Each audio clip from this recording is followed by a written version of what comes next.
You know, I couldn't believe what Penny Wong, our Foreign Minister, did to Australia's reputation when she went on CNN yesterday. You know, CNN broadcasts the hotels around the world. Now, consider, the Voice is headed to defeat. I think it's certain. It's headed to defeat. And it would help absolutely no one in this country if we tell the world a lie, that a defeat would prove that Australians are racist or they don't want to treat Aborigines as equals, as a cesspit here. You know, when in fact, you know, many no voters, in fact, saying that's exactly what they do want. They do want to treat Aborigines as equal, and that's not be divided by race. So for the Foreign Minister of this country to give this response, preparing the world to consider us racist, I find shocking. A, do you think it'll pass? B, if it doesn't, what does it say to the world about Australia's commitment to Indigenous? This is about that future and whether or not we can have a future in which Indigenous and non-Indigenous Australia can walk together. Seriously, Labor seems to be going out of its way to hurt this country, now smear its international good name. But luckily, one of the very few good things about this voice referendum is that we are getting to hear new voices, Aboriginal voices. And as you know, I've been introducing you to some of them from both sides of the debate. Well, tonight my guest is someone just out of university, now working as a paralegal, is Myles Jerrard. Myles Jerrard, campaigning for the no vote. Myles Jerrard, thank you so much for your time. Look, the voice debate, you know, there's one good thing that's come out of it, I reckon, and that it seems to have brought out new Aboriginal voices on both sides of the debate. Can you start by telling us a bit about yourself, how you got to be political and to get stuck into this voice debate yourself? Yes, thank you, Andrew, for having me on, and that's absolutely right. Another good thing that's come out of this referendum, I also think, is that people are actually having the conversations about the issues that are happening in Indigenous communities around the dinner table, and it's mainstream conversations on the news. So, you know, I think that's another great thing that's coming out of this referendum. Look, I come from a relatively small community called Tinga in the northwestern tablelands. And, you know, I grew up seeing a lot of the experiences that a lot of Aboriginal people go through, the drugs, the alcohol, domestic violence. I was exposed to a lot of these things in my very own home and many of my family members as well.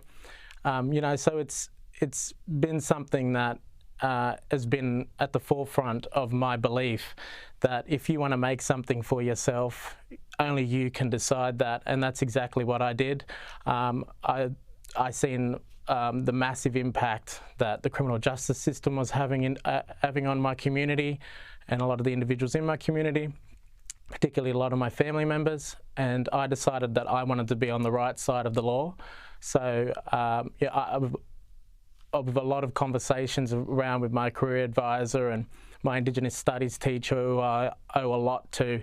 I had the opportunity to come down to Sydney to study law, and with a Bachelor of Arts majoring in politics. And I think my story really speaks to why I'm against this voice, is that no matter where you come from in this country, you can succeed. So tell us more about your attitude to the voice then, given where you've come from. Yeah, look, I think my attitude really stemmed from, you know, we see a lot of these Aboriginal figures and on TV saying that this voice has come from Indigenous people. But my first interactions that I've had, or conversations with the voice, have been one that a lot of Aboriginal people don't even know what it is. You know, I've asked my grandmother one time, what is The Voice? I asked her, do you know anything about The Voice? And she said she really liked that show, you know, talking about the singing contest on, you know, and it's just baffling that, you know, I see all these people saying that it's on behalf of the Indigenous Australians. It's not. I am a testament to that. It really also stems from, you know, 2017 convention at Uluru. You know, those 250 signatories that went to Uluru were unelected. A lot of them were not representatives of a lot of other Aboriginal communities who were absent at that convention. Particularly my people, the Kuruma people from Tingha, they were not there to be consulted on what they wanted. You know, and also what it really comes down to is that this voice is predicated on a principle that Aboriginal people are inherently disadvantaged. If we enshrine that in our constitution, it is forever, and I do not want that for my children. I do not want that for the next generation. And I think also, you know, what's also come out of the Yes campaign is these two words of self-determination and reconciliation, and that the voice is going to be the thing that is going to achieve all these things when it's not. You know, reconciliation is not a destination.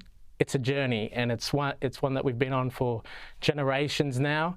You know, reconciliation is happening every day. You know, this very interview is reconciliation. We're having the conversations. You know, you, Andrew, as a white man, and me as a black man, we can sit down and have a civil conversation. That is reconciliation happening right now. The colleagues that choose to work together, relationships that, you know, cross racial lines, and, you know, communities that come together in hard times. That's reconciliation. And self-determination, you know, only you can achieve that. That's something that is an innate thing that is innate to all individuals, black, white or otherwise.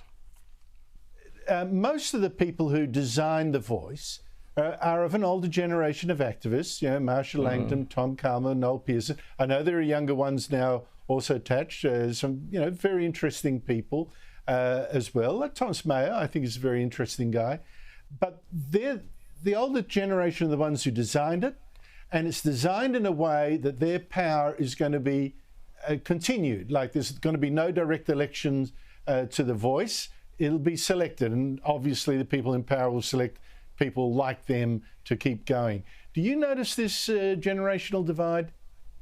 Oh, absolutely. Look, I have the utmost respect for every single person who is on the Yes campaign. You know, I don't agree with everything they say, but I have so much respect for them, you know, and, you know, they're really the epitome of exactly what the no side's messaging is, that, you know, just because you're Aboriginal doesn't mean you're not going to be able to succeed. You know, we have professors, we have lawyers, we have scientists, we have so many people who are successful in a lot of fields.